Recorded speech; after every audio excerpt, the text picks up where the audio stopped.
So I just wanted to do a quick review on this drill that I got. It's cordless. It's a little smaller than a regular drill, not a little, significantly smaller than a regular drill. It's a lot lighter too. It's the perfect size for like little household projects where you don't want to get out the giant drill and the cable, you know.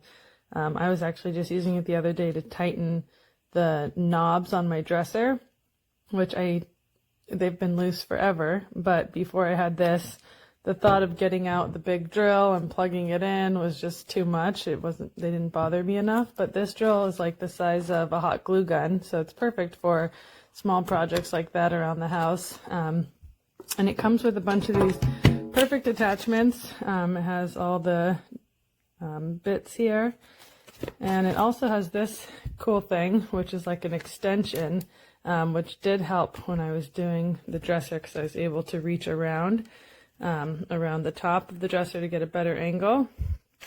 So it just comes with a basic plug. I just charged it for, I don't know, 20 minutes when I got it, and it's still been working just fine. It even comes with a couple little screws and drywall anchors. So definitely recommend this. It's the perfect size for little household projects, and it makes them a lot less daunting.